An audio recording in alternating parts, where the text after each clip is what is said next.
নটরাজ শিবের পায়ের নিচে পিষ্ট হয়ে পড়ে থাকা এই বামন অসুরটিকে আমরা অনেকেই দেখেছি, কিন্তু এর রহস্য হয়তো অনেকেই জানি না। এর নাম আপসমরা। সংস্কৃতে আপসমরা শব্দের অর্থ হল স্মৃতিধ্বংস, বিস্মৃতি বা অজ্ঞতা।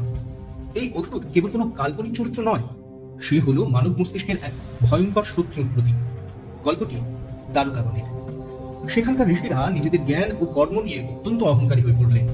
তারা ঈশ্বরকেও মানতেন না। তাদের এই অহংকার চূর্ণ করতে শিব সেখানে এক সাধারণ ভিক্ষুকের বা ভিক্ষাটনের বেশে উপস্থিত হন, আর হরিহর আত্মা বিষ্ণু মোহিনী রূপে সেখানে উপস্থিত হলেন। শিবের রূপে ঋষিপত্নীরা বিভোর হন, আর মোহিনীর জন্য তপস্যা ভঙ্গ হতে থাকে ঋষিদের। ক্রুদ্ধ ঋষিরা শিবকে ধ্বংস করবার জন্য এক ভয়ানক অভিচার যজ্ঞ শুরু করেন।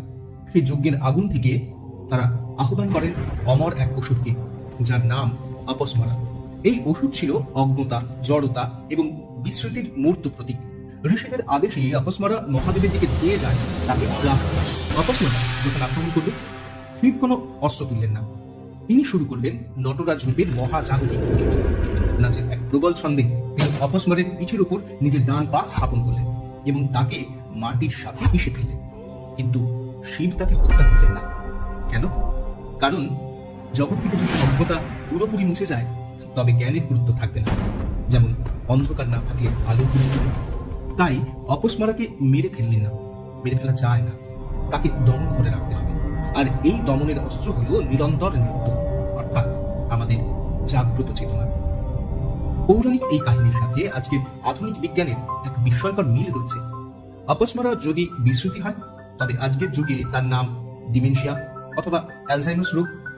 নিউরোসায়েন্স বলছে আমাদের মস্তিষ্কের এই আধুনিক আপসমরাকে দমন করার জন্য শ্রেষ্ঠ উপায় হলো নৃত্য। গবেষণায় দেখা গেছে নৃত্যের সময় মস্তিষ্ককে একই সাথে তাল মনে রাখতে হয়, শরীরের ভারসাম্য রাখতে হয় এবং দ্রুত সিদ্ধান্ত নিতে হয়।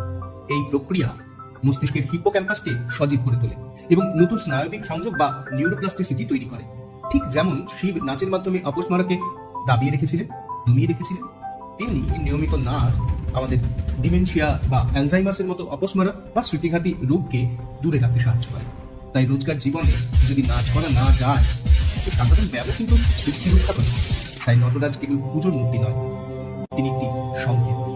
তিনি আমাদের মনে করিয়ে দেন স্থবিরতাই হলো বিস্মৃতি বা মৃত্যু, আর ছন্দের সাথে সচল থাকাই তো জীবন। জীবনের তালে পা মিলিয়ে আমরাও আমাদের ভেতরের অপস্মারাকে জয় করি, বিস্মৃতি এবং অজ্ঞানতাকে জ্ঞানের আলোয় উদ্ভাসিত করি। ধন্যবাদ। আমার চ্যানেলটি ভালো লাগলে লাইক